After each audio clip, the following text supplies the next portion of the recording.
Ce matin dans la matinale de RT France pour parler de cette journée internationale de solidarité avec le peuple palestinien. Et on le disait dans un climat de sentiment de trahison, avec notamment la normalisation des relations entre Israël et des pays arabes à laquelle on assiste ces derniers mois. Quel impact ces normalisations elles ont sur la question palestinienne aujourd'hui? C'est un coup dur, on ne va pas dire l'inverse. Mais c'est un coup dur dont il ne faut pas non plus exagérer la portée. Pour ce qui, d'abord, l'ampleur reste assez modeste. Quelques États de la péninsule arabique qui sont des pétromonarchies, avec une diplomatie occidentale et états-unienne parfaitement établie, donc rien de neuf, si ce n'est qu'on officialise. Et puis il y a le Maroc. Voilà, le Maroc, c'est un plus gros morceau, mais finalement, on officialise ce qui existait. Il y avait des écrans de fumée, là on rentre dans la réalité. Pour donner simplement un élément historique, il faut rappeler que la guerre de 1967 a été une grande victoire israélienne parce que le Maroc était parce que les dirigeants israéliens étaient informés en sous-main par Hassan II. Tout ça c'est documenté. C'est-à-dire Hassan II participait aux réunions de la Ligue arabe et donnait les informations à Israël pour leur dire là vous pouvez attaquer, c'est le bon moment. Donc, et on voit par ailleurs que vis-à-vis des peuples ça ne passe pas. Donc pour corriger un peu compenser l'approche négative, je dirais qu'il y a une approche positive, c'est-à-dire que tous ces gens font ce qu'ils font, font des plans, font des guerres, mais il y a une chose qu'ils n'ont pas pu résoudre, c'est qu'il y a un peuple palestinien, et le peuple palestinien, il est là. Les familles, elles sont transversées par des opinions diverses, entre frères et sœurs, entre parents et enfants, ça discute énormément en Palestine, mais un Palestinien, il sait qu'il est palestinien, et leur grande force, c'est que les Palestiniens de Gaza, les Palestiniens de Cisjordanie, les Palestiniens de Jérusalem, les Palestiniens de 1948, les Palestiniens des camps, les Palestiniens exilés à travers le monde sont un seul peuple qui est toujours prêt à se réunir et ça, personne ne pourra rien y faire. Donc le principe du droit à l'autodétermination, il reste intact. Personne... Oui. Et concernant justement la politique du nouveau gouvernement israélien de Naftali Bennett, on en est où dans les relations avec les Palestiniens? On évite quelques provocations qui étaient la grande joie de Netanyahou, mais pour le reste, il n'y a absolument rien de neuf. C'est-à-dire qu'on construit une histoire où il y a un ennemi absolu, c'est le peuple palestinien, et le peuple israélien ne peut vivre que s'il élimine, s'il écarte, s'il rédime, s'il brise le peuple palestinien. C'est exactement la même philosophie. Gantz était le ministre des Affaires, était le responsable militaire sous Netanyahou. Donc Bennett est un homme qui serait qualifié d'extrême droite dans nos régimes, mais encore avec des options très marquées. Donc il n'y a pas de changement. Non, ça on ne peut pas dire qu'il y ait de changement, et il y a quelques provocations en moins. Mais il reste toujours dans une option qui est entièrement fausse, qui est d'enfermer les Palestiniens dans une négociation avec Israël. Donc ils disent le mandat finalement nous avait donné tout. En 1967, on ne sait pas très bien quel était le statut, donc c'est nous qui avons dû récupérer ça. Donc comme on est démocratique, qu'on est des gens très bien, on peut restituer des droits aux Palestiniens, mais les Palestiniens doivent discuter avec nous. C'est comme cela qu'on a créé l'autorité palestinienne. Sauf qu'on voit que ça, c'est une impasse. Et une politique... Communauté internationale aujourd'hui. Alors, je n'ai pas entendu la question, hélas. Une politique de colonisation qui, aujourd'hui, n'est pas condamnée par la communauté internationale. Par des mots, oui, c'est ça, elle est condamnée par des mots. Mais quand on voit M. Biden en disant, voilà, on conteste les colonies, bon, ça va, c'est bien gentil. Moi, on va te parler de choses concrètes. Il y a un arrêt Psagot qui a été rendu par la Cour de justice de l'Union européenne en 2019. Ça ne concerne pas les États-Unis, ça concerne toute l'Europe. L'Europe, c'est 27 États. La Cour de justice a validé une décision de la Commission européenne en disant, les produits importés qui viennent des colonies doivent avoir une mention, une étiquette, colonie israélienne en Palestine. Voilà, on doit informer le consommateur pour qu'il sache ce qu'il achète. Alors commençons déjà par faire cela, vous comprenez, ça ce sont des choses concrètes.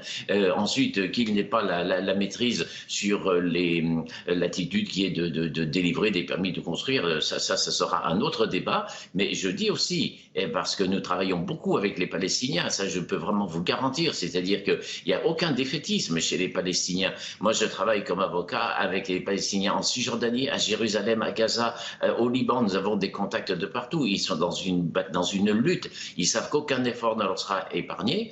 Et ils ont un grand espoir actuellement. C'est ce qui se passe devant la Cour pénale internationale, qu'évidemment, Israël élimine de son ressort. Or, qu'est-ce qu'a dit la Cour pénale en février 2021? C'est-à-dire, c'est la grande victoire de cette année. La Cour a dit la Palestine est un État. Et avec souveraineté sur la Cisjordanie, Jérusalem et Gaza. Donc Jérusalem, qui est soi-disant annexée, est déjà contestée. Et donc c'est la grande entrée des Palestiniens dans le droit international. On sort de cette relation toxique qui est une impasse, en disant il faut négocier avec Israël parce qu'Israël a tout, il n'y a que lui qui peut vous restituer des droits.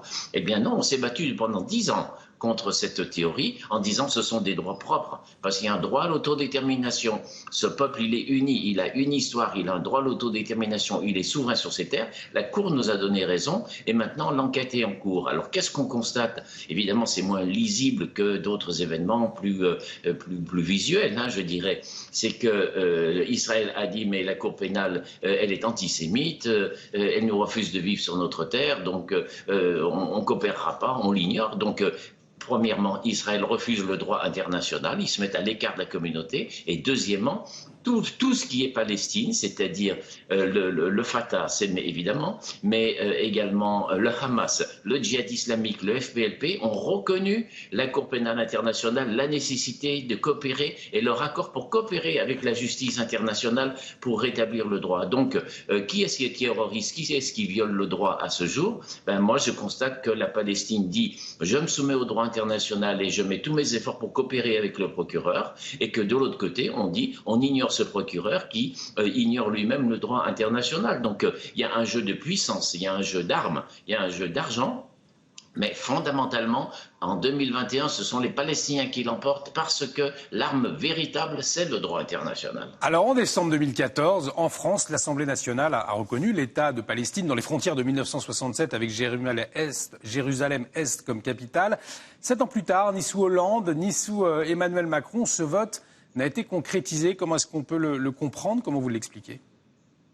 C'est le double discours, l'ambiguïté et l'impossibilité pour la diplomatie française de dire clairement les choses à ses interlocuteurs. Vous évoquiez le Sahara occidental et la soi-disant reconnaissance par les États-Unis de souveraineté. Bon, la France, elle est partie, il y a un procès qui est en cours. La France, elle sait très bien ce qu'il en est. Elle est incapable de dire au Maroc, tu ne seras pas souverain sur ce territoire parce que ça a été jugé 15 fois. Voilà. Bon. Donc, vis-à-vis de la Palestine, évidemment qu'il y a un État. Bon. Et d'ailleurs, quand la Palestine, elle est non membre de l'ONU, mais elle est qualifiée comme État, elle a ratifié de très nombreux traités, elle a ratifié les conventions de Genève, et la France, comme tous les pays européens, sont notamment partis à la Cour pénale internationale où la Palestine est comme État. Donc quand vous êtes à Paris, on vous dit « Ah non, je ne sais pas, on va faire quelque chose, mais quand même vous reconnaître comme État, c'est trop compliqué ». Et puis quand on va à La Haye, on siège à côté de l'État de Palestine, qui est un État comme les autres.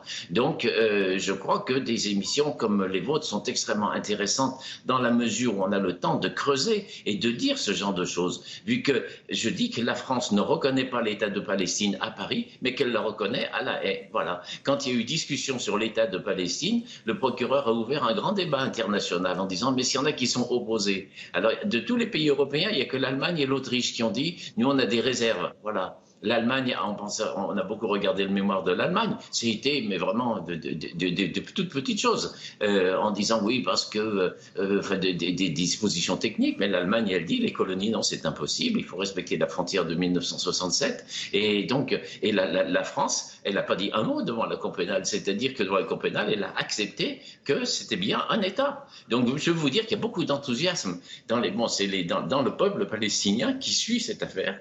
La décision du 5 février, elle a vraiment été saluée comme une victoire. Évidemment, c'est des procédures qui prennent du temps, mais pour le moment, l'histoire est en train de s'écrire dans un sens qui est de donner tort aux puissances occidentales et de donner raison au peuple palestinien, voilà, qui s'organise par lui-même. Après, il se trouve dans une situation de dépendance économique. Il y a tellement de difficultés pour la santé, l'impossibilité de se déplacer entre les territoires. Donc, c'est très, très difficile pour eux. Mais au risque de surprendre, je dirais qu'à ce jour, la main gagnante, elle est pour les Palestiniens parce qu'ils ont le droit avec eux. Merci. Et ils ont l'unité. Ils ont l'unité du peuple beaucoup plus qu'on le pense. Quand il a fallu faire les élections, qui ont été suspendues cette année, elles ont été suspendues par M. Abbas, uniquement parce que la partie annexée de Jérusalem ne pouvait pas voter. Bon, c'est un argument qui vaut ce qu'il vaut, je ne me prononce pas là-dessus, mais je constate qu'il y avait 99% des Palestiniens qui étaient sur les listes électorales qui ont confirmé leur inscription et que tous les groupes politiques participaient à ces élections. Et quel est le pays arabe, et notamment ceux qui ont soi-disant ratifié les accords d'Abraham, qui peut se féliciter d'une telle vie démocratique? Donc les Palestiniens, ils sont très forts, ils n'ont pas fini de nous surprendre. Merci beaucoup pour votre éclairage ce matin dans la matinale d'RT France. Merci Gilles Devers, avocat au barreau de Lyon et spécialiste du droit international.